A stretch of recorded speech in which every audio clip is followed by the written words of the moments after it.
Kamusta? Kamusta kayong lahat? Ang video ito para po ito sa awareness sa lahat ng subscription or user ng Sweatcoin or Sweat Economy or Sweatcoin na apps na it pays to walks.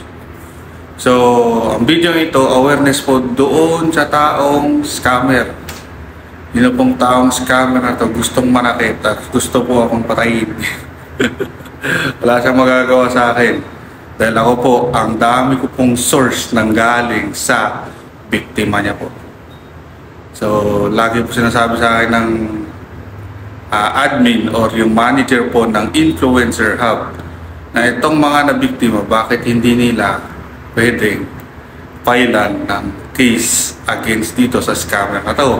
So, sino po ba ang scammer na to? Ang scammer na to, ito po si Christian o Yan Sian o Sian Smith na pinagpapalit-palit pa yung mga pangalan sa Facebook. Ay, dyan lang talaga yung account niya.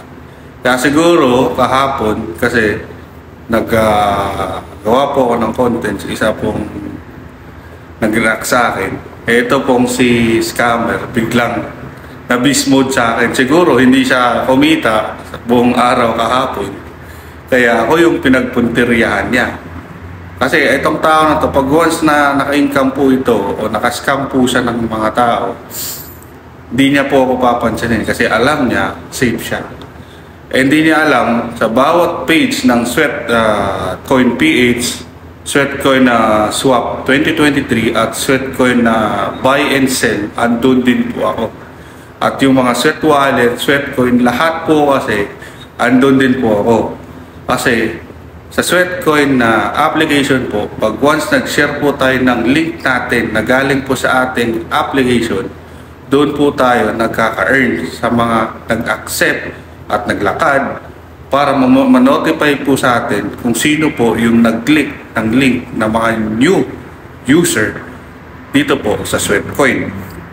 So ngayon po, dito po sa scammer na galit na gustong akong patayin. Kasi gaya po ng sinasabi ko po sa kanya, lahat po ng source na meron po ako nanggaling din po sa mga biktima niya. Itong Christian na to. At ang sabi po sa akin ng admin, bakit itong mga biktima na ito, hindi po sila mismo ang mag-file sa NBI, so Interpol, para ma-turn down or ma-track down itong taong ito. Kasi hindi po ito titigil sa pag-i-scam. Gagamitin niya po ang pangalang Sweatcoin at Sweat Wallet para malito at makapang-scam ng 300 o 400 o 500 pa nga. Biruin niyo po, simula nung month of August 2023 na meron na pong na-scam ni Christian o Yan na yan. Sikat pa siya noon, Yan. August, September, October, November. Tuloy-tuloy po yan. At hindi niya po ako pinapansin noon.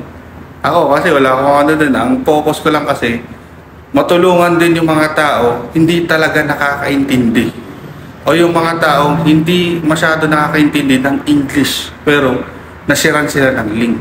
So gaya po ng sinasabi ko, pag binabasa po natin yung source o source na meron po doon sa application Sweatcoin, safe po tayo. Lalo na po pag na-click po natin yung link doon sa Sweat Wallet, yung Join Our Community. Pag nabasa nyo po yung Join Our Community, safe na safe po tayo doon. Kasi nandoon po yung admin, andoon din po yung manager, at andoon din po yung Sweat Team. Sinasabi po akong Sweat Team of official na Sweat na sumusuporta sa atin. Dahil sila po nagbibigay ng ating backup code sa ating Sweat Wallet. Sila din po nagbibigay ng seed phrase sa ating Near Protocol or Near Protocol Wallet.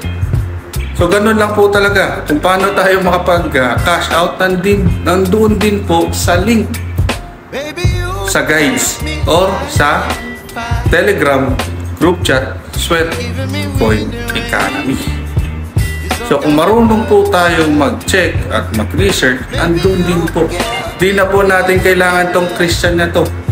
At lagi ko po sinasabi, ang Influencer Hub, meron ka man o wala, mag-i-invite ka pa rin.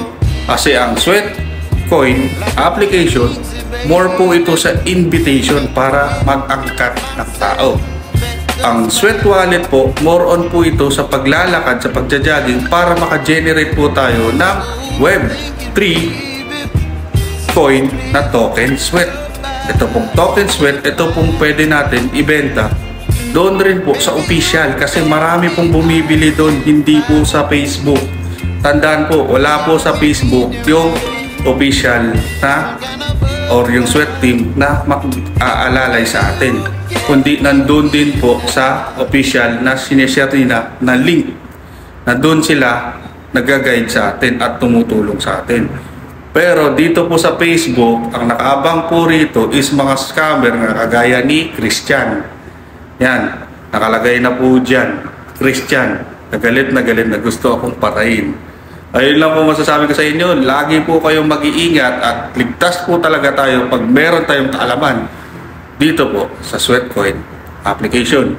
Ingat po kayo lagi. Kung gusto nyo pong matuto, pag-aralan nyo pong maigi paano tayo magka-income sa application ito. Ingat!